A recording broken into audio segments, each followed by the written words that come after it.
We didn't start it, Swamiji. We started 26.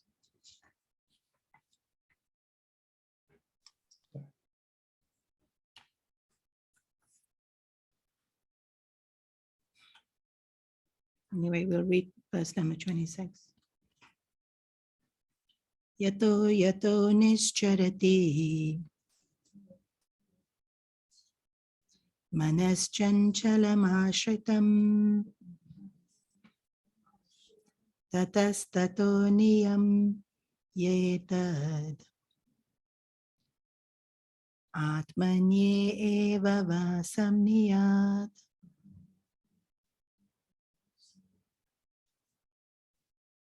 So yato yato, whenever, whenever, and then tata tata, then is the formation of this verse.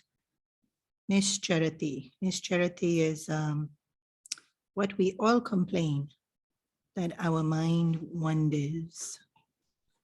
Anyone who's ever tried to meditate, anyone who's ever tried to even study or do any kind of job will say that the mind keeps wandering. The mind keeps going here and there.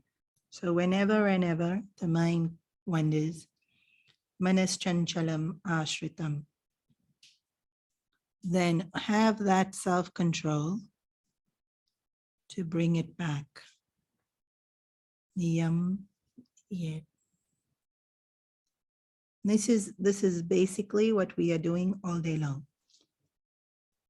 Whether it's in the seat of meditation or not, even when we're trying to focus on any kind of job, because the aim is to live in this meditative frame of mind, so to be in the present moment.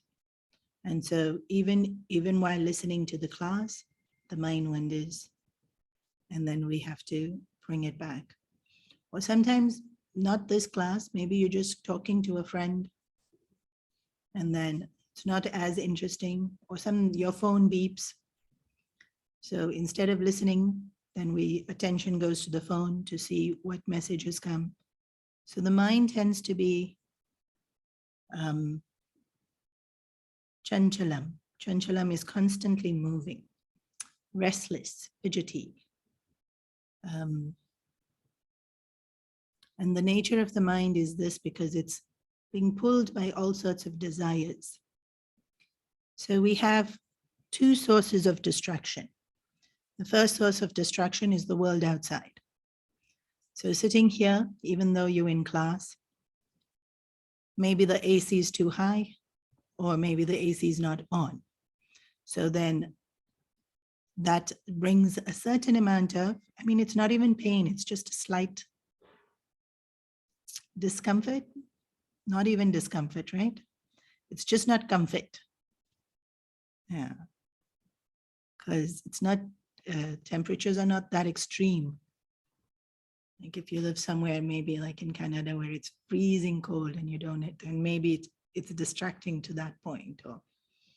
But here it's not that extreme, the temperatures. So it's just that I'm not in my comfort.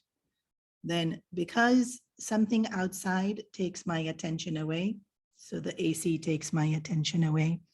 Or if I see somebody walks into the class and I know the person, so immediately the mind goes to that person. What have they been doing? Or this has happened, I have to remember to tell them. Or maybe they're wearing something and then you think about clothes, or they're wearing a strong perfume, then your mind goes to that. So things that are happening outside, even in a satsang, what's happening outside will distract the mind. Then even all the more if you're walking on the street where there's so many distractions, the mind will keep going into all the things that we see. So our senses are made to go outwards, and so we get distracted by whatever we see, hear, taste, touch, smell. That's one source of distraction. So even when we focused, let's say we are listening to the satsang, or we are doing a particular job, even then, if there's some noise, somebody talks, attention goes. Then yato yato, nischarati, whenever the attention goes, tata tato, niyam yetad, bring it back. This we do. When something is very important, we'll immediately bring our attention back. Even if we just sending an email, talking on the phone, it might, for a moment, we might look up to see who it is and what they're saying. We immediately dismiss it and go back to our work. This source of distraction is a little bit easier to deal with. Things that are happening outside in the world that catch our attention. Not always, huh? Not always. Sometimes like, especially now I've seen more, they have screens everywhere. Whether you go into the train station or whether you, in some countries, while you're driving on the road also, there's some television playing with some advertisements or some movie clips or something. And then people just keep watching that. Whether it's interesting or not interesting, it's something happening, so they watching it.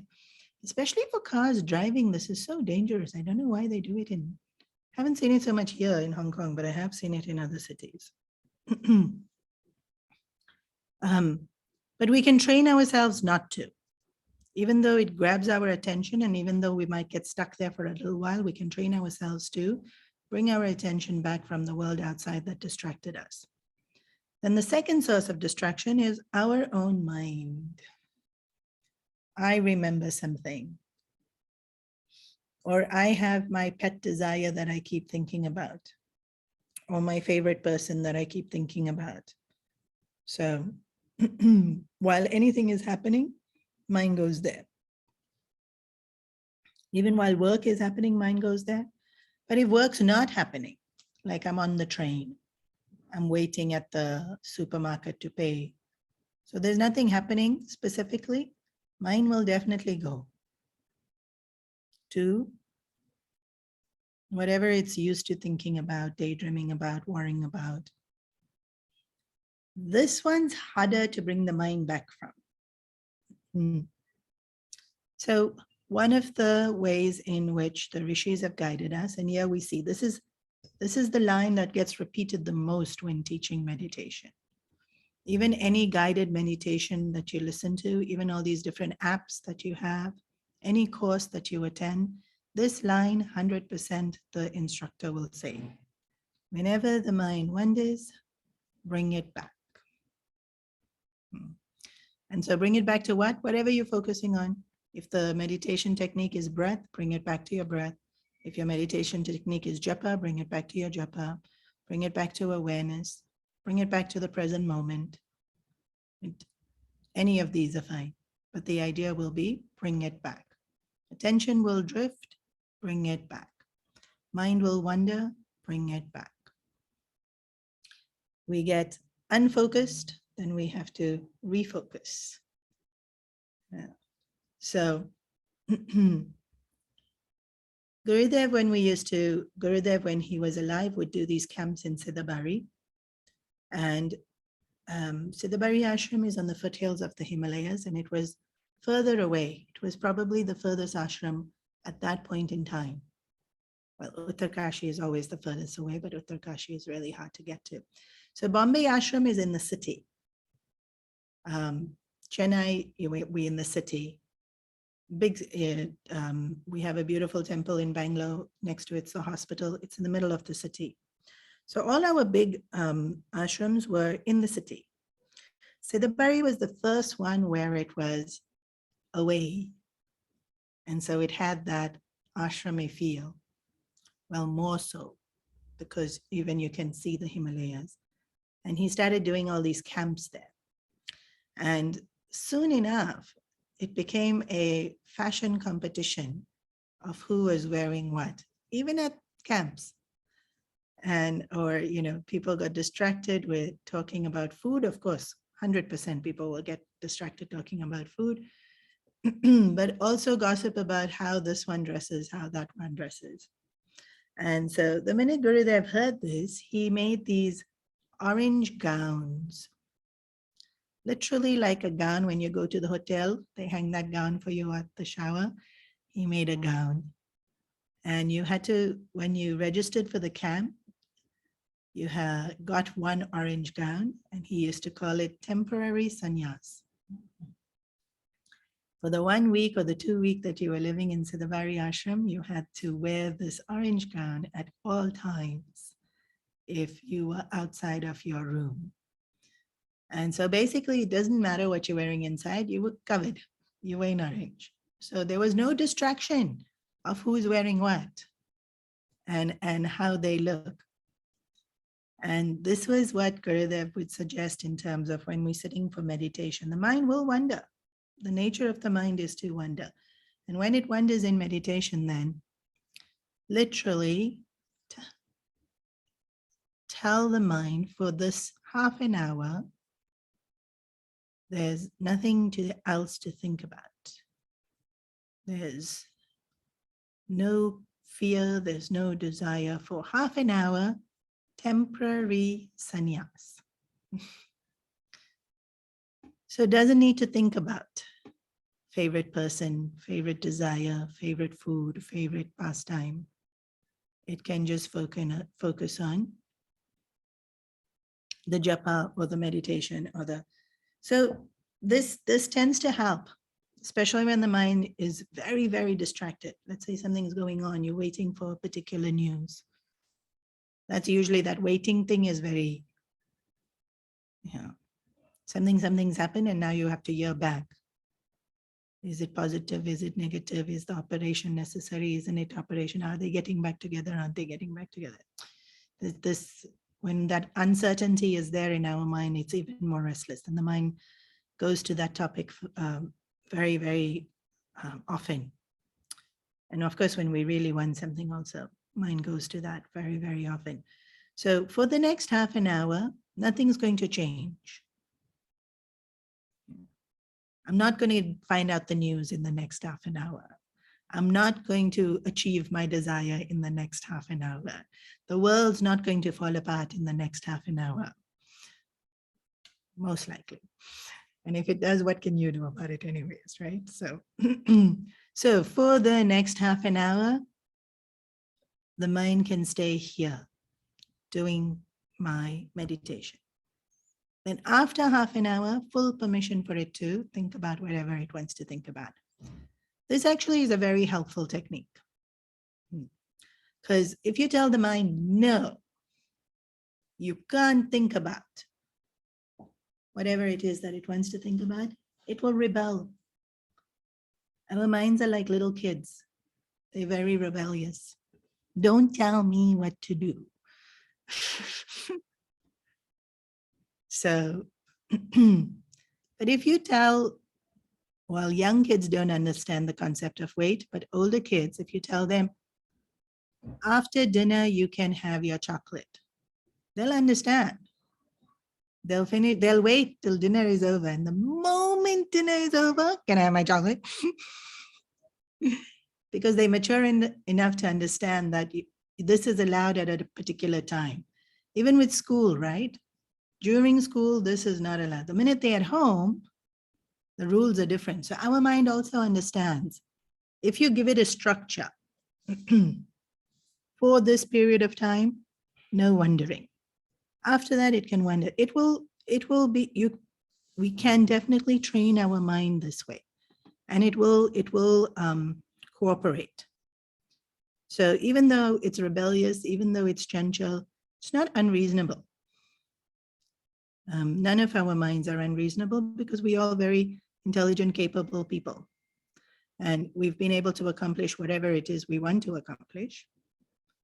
So if we want to accomplish training our mind, we will.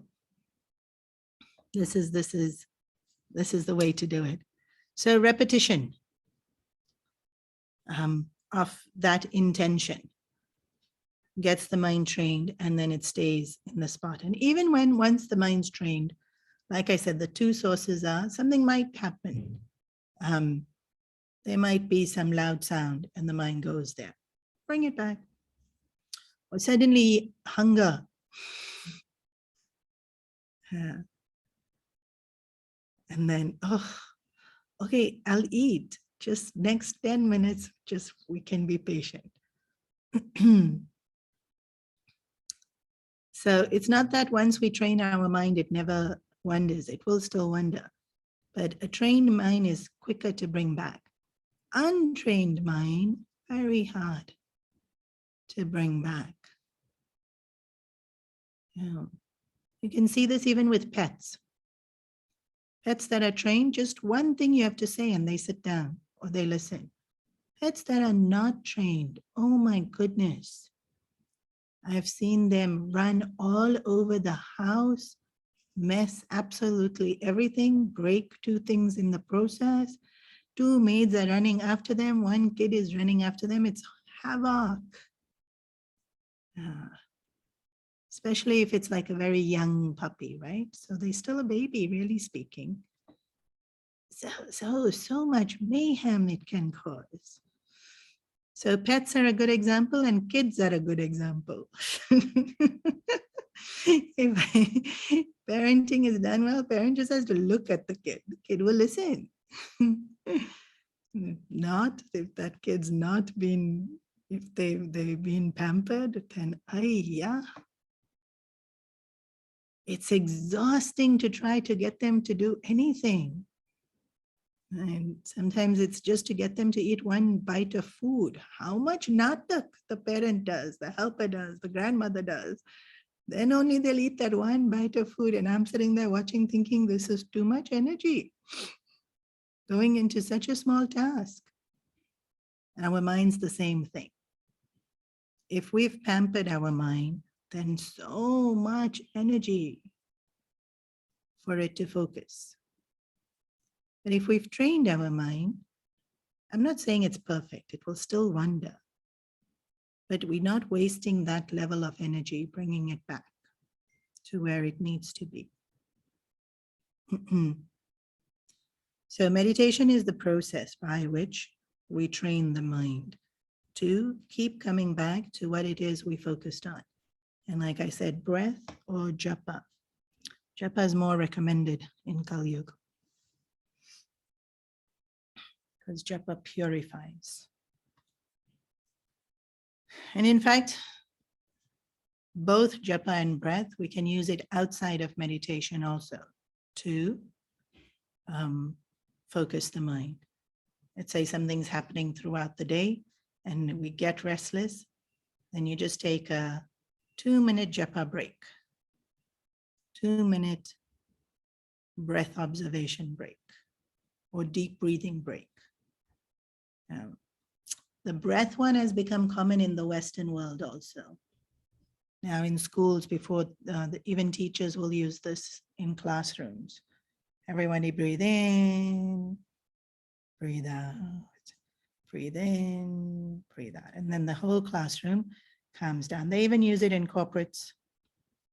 They do a small type, usually body scan or some generic kind of meditation. It's becoming more widely known. Thanks to the internet and explosion of social media, everything's better known. Whether we're practicing it wholeheartedly or not is a different story, but it's known. People are aware of it. Prashanta manasam hyenam yoginam sukhamuttamam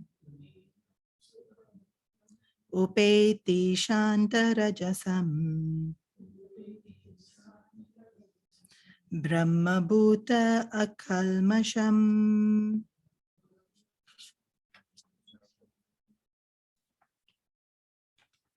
(27 and 28) we'll do together. Yunjan eva sadatmanam Yogi Vigita Kalmasha Sukhena Brahma Samsparsham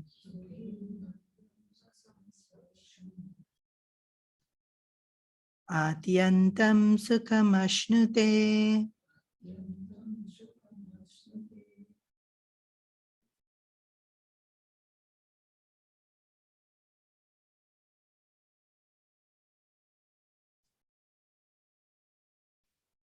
So the yogi who is practicing meditation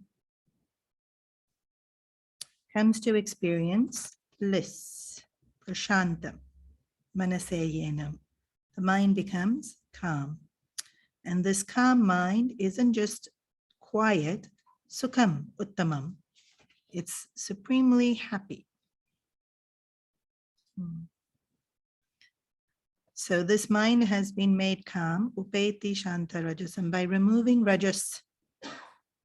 Rajas is the thing that causes restlessness.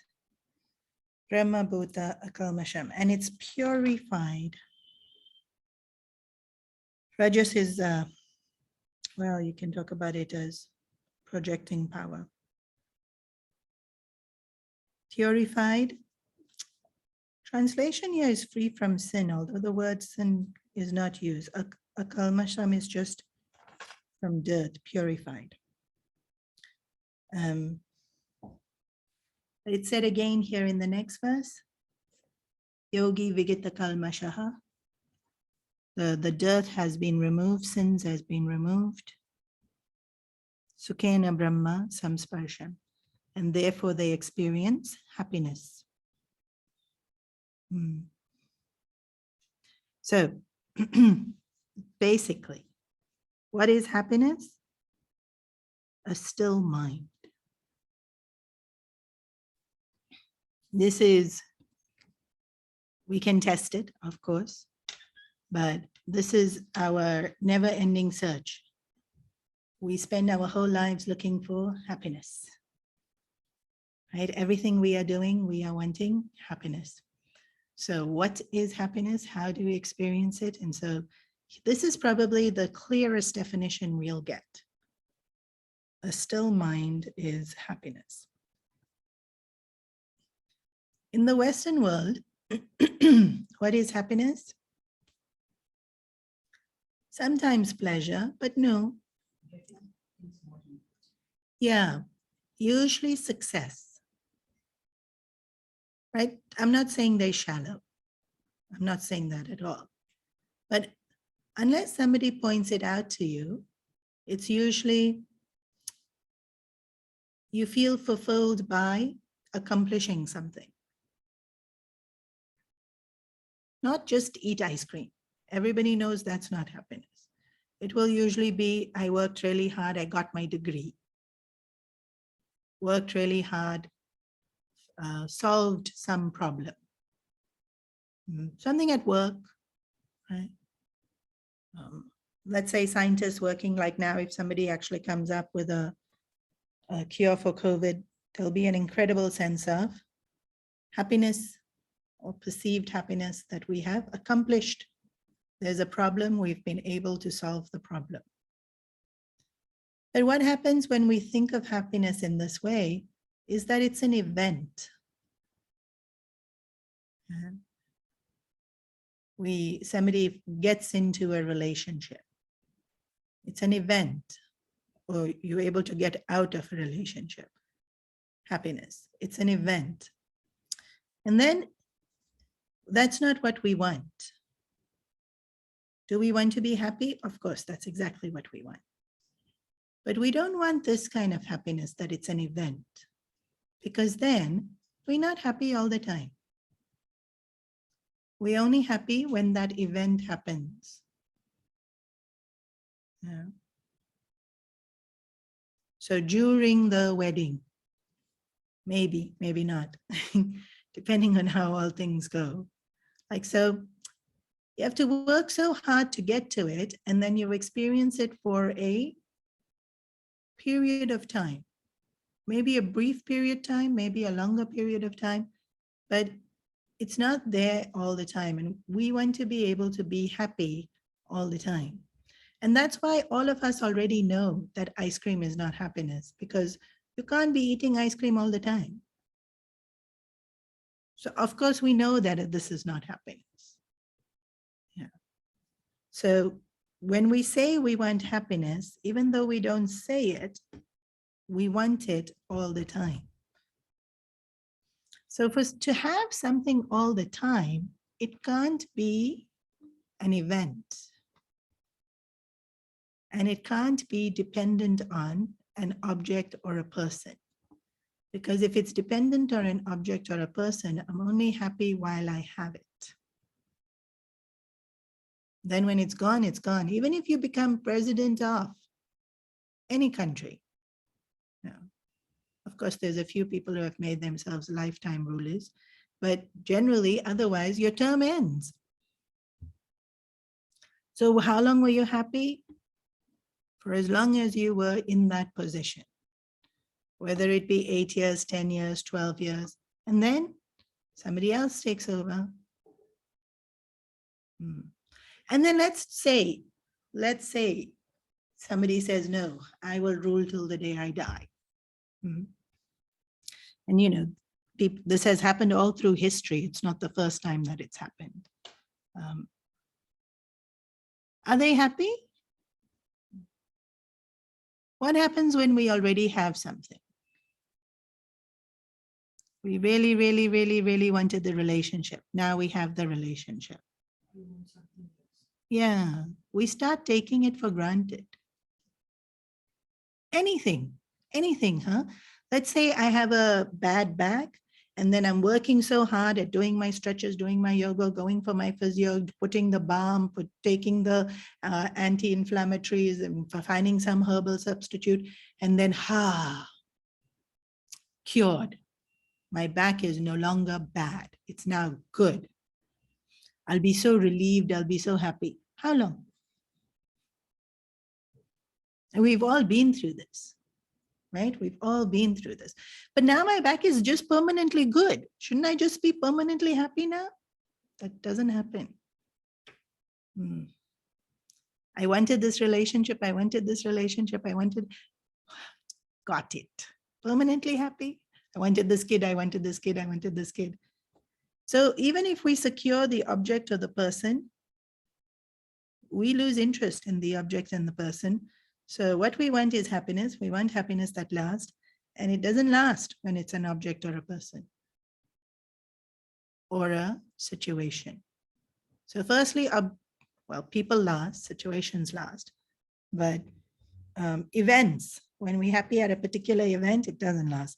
And then the happiness doesn't last when it's a person or an object, because we start taking it for granted. We're no longer getting happiness from it, which means we weren't getting happiness from it in the first place because we've lost interest. But never mind all that. Let's just focus on what kind of happiness. We want to just be continuously happy. So what would it be that is going to be continuously there and for us to be continuously able to experience happiness from it? The only thing that's continuously there with us is ourselves. Yeah. And so again, we come back to, it has to be inside us. And the way that we experience it is when the mind is still. So from a technical point of view, our mind is like a reflection. Our mind is a reflective surface. Happiness is reflecting in the mind. When the mind is thinking, the reflection is not clear. And so happiness is there, but I can't see it because the reflection is moving. Take away the movement, reflection is clear, and I experience happiness. So Gurudev used to say something like, let's say I really desperately want. What would it be that I desperately want? Let's just do ice cream because it's easy. But of course, it's something, it can be way more significant, like wanting to get married, wanting to have a kid, wanting to travel, wanting to get a promotion, wanting to buy a house, wanting to, whatever it is that you want. So the constant thought is, I want. We don't realize it's a constant thought, but it's actually a constant thought.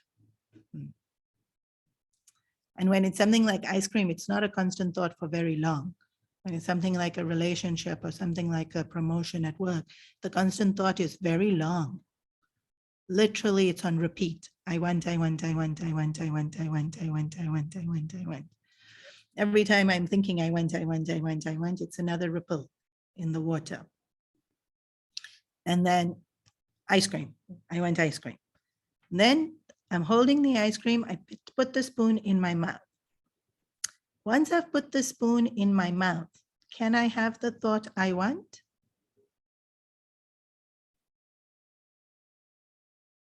Are, this is not a hard question. No. It's already in my mouth. Will I be thinking I want? You want more. But it's already there in my mouth. In that moment, when it's in my mouth, before I swallow it and think I want more, actually it doesn't last very long, literally something like 10 seconds. For those 10 seconds, I've just put it in my mouth. I cannot think I want ice cream because I've just put it in my mouth. I got it. So there's no thought. That's why we get happy. Then I think, see, I wanted the ice cream. I got the ice cream. I'm so happy. Ice cream didn't make me happy. What made me happy? No thought.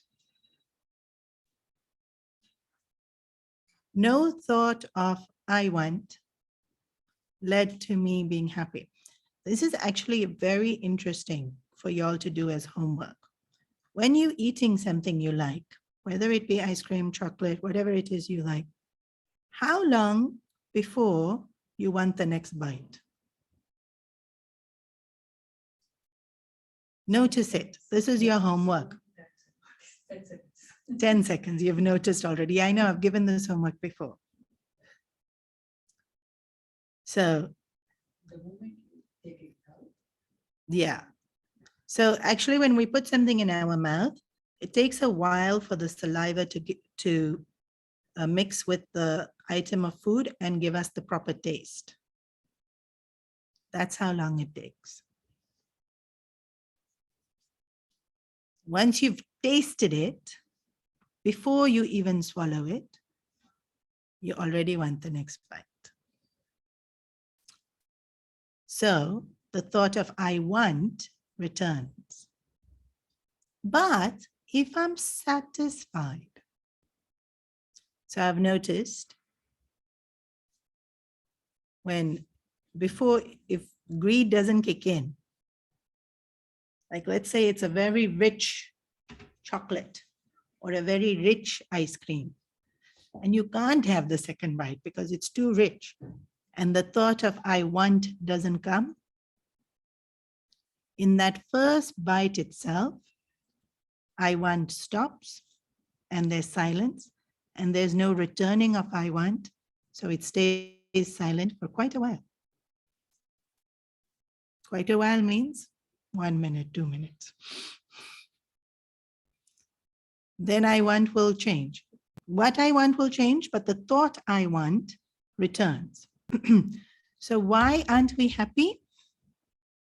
We are. We're just not experiencing the happiness because of the constant thought of I want, I want, I want, I want, I want. What I want, each one of us differ. From each person it differs what you want. And from time to time it differs. But the I want.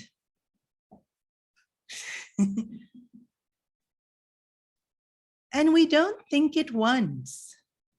Not that we wake up in the morning and think, today I want chai, breakfast, good weather, it shouldn't rain, talk to my friend, and then work out, and then go for dinner. No, it's not one thought in the morning, plan, done, I don't have to think. No, it's literally constant. Yeah. We're just not aware of it. So what's these two verses in the Gita saying? Verse number 27 and 28 is telling us cessation of thought. If you can pause thought, which thought? Not all thoughts. It's the thought of I want. If I'm thinking something, Bhagavad Gita says, a quiet mind gives happiness. That's not a disturbance. Even if I'm thinking something functional. What functional? The use of a particular word. This word means this. It doesn't cause disturbance. Not all thoughts cause disturbance in our mind. Which thought causes disturbance? I want. I want is the thought that causes disturbance. And then I want becomes all emotions. It becomes fear, because I might not get. It becomes anger, you not giving me. It becomes greed, I want more. It becomes jealousy, you have what I want. All emotions. Sadness, I lost what I wanted. I got it, but then I lost it. Every single emotion comes out of I want. So I want is the basis, and then it can cause a lot of thoughts. So where's happiness? Inside. It has to be inside, because the happiness we want is continuous. And the only thing that is continuously with us is our own mind. Even our body is not continuously with us, it's just with us this lifetime. It's not with us in sleep. Yeah. Or when people take all these drugs, can lose sense of body, but mind never. No matter which drug you take, mind is still active. All these hallucinogenics that people take. In fact, they take it to prove that the mind can have different experiences. So,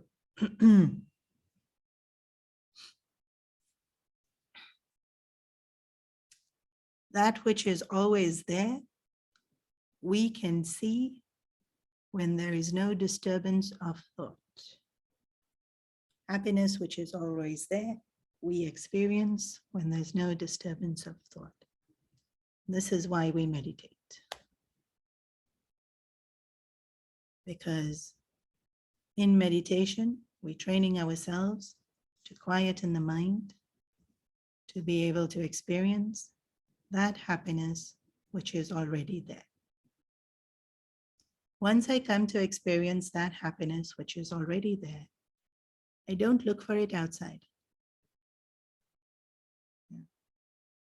I already have it. In fact, once I come to experience it, even when thoughts come, I don't get fooled by the thoughts. I want thought comes, but I know happiness is already there. So the I want thought entertainment. If I get it, I get it. If I don't, I don't. If I can already feel the happiness that is there in a quiet mind, and I have enjoyed that happiness, and then thought comes of ice cream. That thought of ice cream doesn't drive me crazy. If I don't get it, I don't get sad. If I get it, will I enjoy it? Yes, tongue will enjoy the taste. But if I don't get it, the happiness that is already always there is there. And so there's no sorrow. Whereas when we don't experience the happiness that is always there, then I don't get the ice cream and then, oh, so much disappointment. Why? Because I think it depends on the object. Even though intellectually I can understand it doesn't depend on the object. So what is it that we should be doing? Constantly talking to ourselves. We believe whenever we get upset, let's say things don't work out the way we want them to work out. I wanted to go somewhere, I can't go. I wanted somebody to be with me, they can't be with me. I wanted, even me, right? I wanted to be taller, thinner, fairer, whatever it is that I want to be, and I'm not. Every time I get upset about this, whatever is, I have to remind myself that this does not have happiness in it. I want it because I think it has happiness, but happiness is not in it. The person, the object, the fairness, the tallness, the thinness, happiness is not in it. Happiness is not in thinness. Otherwise, every thin person on the planet would be happy. Are they? Yeah, definitely not. So happiness is not in whatever it is. If I think being in a relationship is happiness, every person in a relationship is happy. Yeah. Happiness is not in being in a relationship. The thing is, I'm so convinced. So I only have to convince myself. How did I get so convinced happiness was in a relationship? How did I get so convinced that happiness is in being thin? I only convinced myself, right? Maybe by listening to social media, maybe by listening to friends talking, but I only convinced myself. So I have to convince myself happiness is not there. Even if I get this thing, happiness won't be there. And I have to do it on repeat. Why? Because I want is on repeat. So I have to tell myself happiness is not in this person on repeat. Happiness is not in thinness on repeat. Happiness is not in money on repeat. So the first few times I say it, I don't believe it. So I actually have to reason. I have to actually go through the logic of it, like we do with children, right? So when you want a child to do something, and let's say you want the child not to eat sugar when they have a cold, then you sit and reason with the child. It will make you cough more, then you can't sleep. Remember last time you had the candy and you were coughing? Yeah. And then you couldn't sleep and it made you feel worse. Yeah. So literally we have to reason with our own mind. Last time also you got obsessed with a desire. You drove yourself crazy. Then you got what you wanted. Did it make you happy? No. Why are you driving yourself crazy with this desire? How many times do you have to do this? About 1,578 times in one day. No, in one day. Why you have to do this so many times in one day? Because I want is also at least 1 million times in a day. So remember, we're countering our own thinking. So there's this beautiful way of explaining assumption. If you break up the word assumption, it's ASS. Right. We all know what it means. Thank you for that. Then you. ASS, you, meaning you. And ME, me. When we make assume. Yeah. When we assume things, when we make an assumption, then we make an as of other people and ourselves. Have you all heard this before? No? Yeah. It's quite well known, especially now with memes on social media. You can break it up that way. Whenever I assume something, basically, I'm making a fool of myself. And then sometimes of somebody else as well. So let's say I assume you are going to give me happiness. Now I've made your life miserable because you have to give me happiness. And I've made my life miserable because you have to give me happiness. So every time the thought I want comes, we're making an assumption that happiness is in this thing or in this person or in this event. And we're making a fool of ourselves. And that's why we have to, so I make the assumption. Every time I think I want, I'm making an assumption that this thing gives me happiness. Since I only made this silly assumption, I have to undo it. And the only way I can undo it is talking to myself.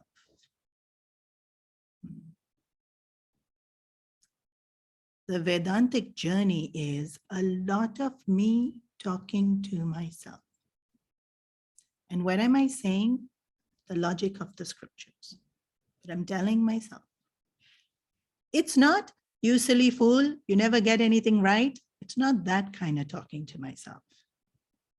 It's not, you're going to go to hell and burn for all your sins. It's not that talking for yourself. It's the, I need to understand that I'm thinking happiness belongs in this ice cream. It does not. I think happiness belongs in being thin, but actually happiness belongs in my mind being calm. And so let me just calm my mind for at least 2 seconds and see if I can find that happiness within. This is what I should be doing all day long, using the scriptures as my reasoning for how I talk to myself. It's great fun. There's no time for anything else. And that's why we regularly attend satsang. Because every time we attend satsang, some thought from the satsang gets into our head. And we repeat that for at least 2-3 days. Then we'll forget it. So then we need to go back to satsang. So that we can use that thinking process, right? We attend some bhakti class where it says surrender, God is taking care of me. Then for the next 3 days, I keep telling myself, why am I worried God is taking care of me? Then after that, I get very stressed. Attend another class, happiness is inside. Next 3 days, I tell myself, happiness is inside. Quieten your mind and you will find that happiness that is always there.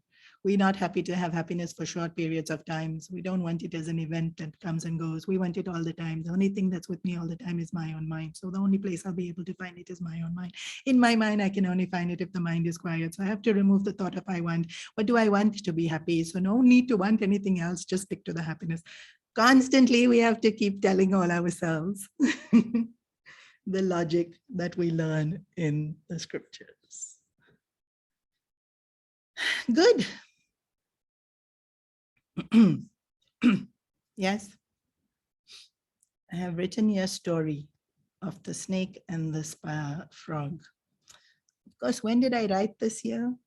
It would have been some 7-8 years ago. Which story? I don't know if I remember it, but there is a story of Adi Shankaracharya. Adi Shankaracharya? Yeah. Adi Shankaracharya built 4 mats in the north, in the east, in the south, and in the west. So in the west, I think there's one in Bangalore, right? Near Bangalore? Kanchi is where? My geography of India is shocking. Kanchi is south? Then Bangalore. Yeah, it's near, it's in Karnataka. It was in Karnataka. Not that my geography is good, but it's somewhere in Karnataka. He was walking. And he sits under a tree and he sees a snake covering a frog with the hood spread out so that the frog gets shade from the sunlight. So the snake is protecting the frog. Yes, it's a very unusual sight because snakes usually eat frogs. So for the snake to be protecting the frog is a very, very unusual sign. And so Shankaracharya decided to investigate what history this area had. And some great rishi had been meditating under that tree for years and years and years. And so that quietedness from that rishi's meditation had started pervading that area. And so all creatures in that area had soaked in that sattva. And so even natural predators were very nice to each other. So when we talk about this peacefulness of mind, when we can really get rid of the thought of I want, the mind actually becomes so peaceful that no other creature feels threatened by us and will not harm us. And in our presence, when our mind is that peaceful, please remember it's not an overnight journey. Even other creatures' animosity to each other falls away. So there's something similar to this in the Bible. I'm not very familiar with the Bible, but I've heard it being said that in Jesus's presence, a lion and a lamb would sit together. And so it's not unique to Jesus. We see it in the story of saints and sages over the history of time, again and again and again. Even in our own Swami Taponji Maharaj's life, there is incidences of not just him, but many great rishis, Santa, who would walk through the forest in the Himalayas, encounter wild creatures such as tigers, pythons, and they wouldn't harm them. So we know Taponji Maharaj definitely encountered tigers, wild tigers. And they'd literally walk past each other. Whereas if it's you and I, the tiger will attack. Why? Because our minds have, I want. So we are food because the tiger also wants food. But when our minds are completely devoid of I want, no creature will hurt us. And we see it in these stories of great saints and sages. And so not only does the tiger not attack him, but in his presence, the tiger doesn't attack anyone else also, which is why people have seen Taponji Maharaj. Because in his presence, they also stood still. They were scared, but tiger didn't attack.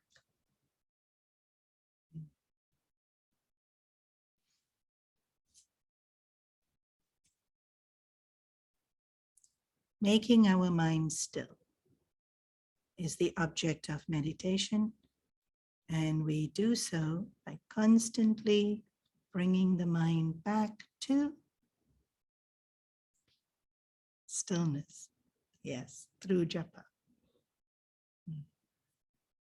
But because it doesn't stay still, instead of the thought, I want, rather do Om Namah Shivaya, Om Namah Shivaya, Om Namah Shivaya. If anyways I'm going to be thinking and I can't keep the mind still, then don't think I want. Think Om Namah Shivaya, Om Namah Shivaya, Om Namah Shivaya. Or at least think I want Shiva. Because I want Shiva, the word Shiva purifies I want, and you'll be left with only Shiva. Even Om Namah Shivaya, I surrender to Shiva. So the surrendering means what's left? Shiva. So Shiva, Shiva, Shiva, Shiva, Shiva, Shiva, Shiva. The I want falls away. The surrendering falls away. Everything else falls away. Shiva gets left. Shiva is silence. Shiva is austerity. And so mind will become beautifully, blissfully quiet. And so japa is a great thing to keep repeating, because anyways the mind is on repeat. Might as well repeat something that purifies. Okay, we shall pause here for today. Any questions?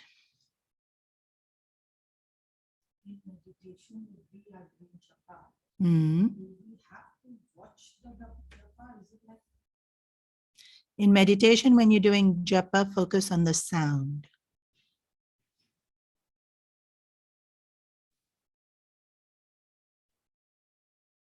Is the most effective way of doing japa. You can say it out aloud, but focus on the sound. You can say it in your mind.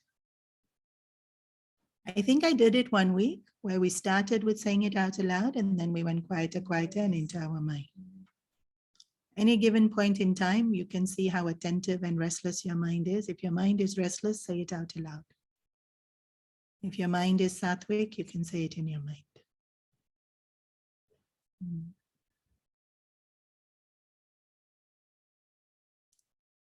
Sound.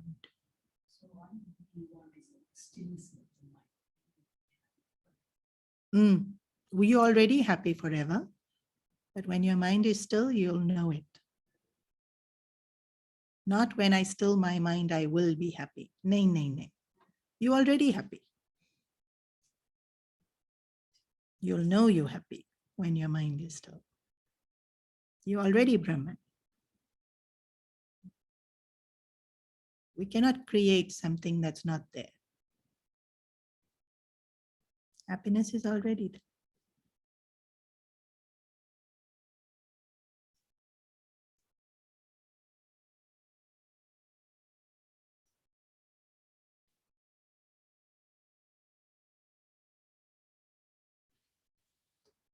Om Purnamada Purnamidam Purnat Purnamudachyate Purnasya Purnamadaya Purnameva Vashishyate. Om Shanti Shanti Shanti. Harihi Om Shri Gurubhyo Namaha. Harihi Om.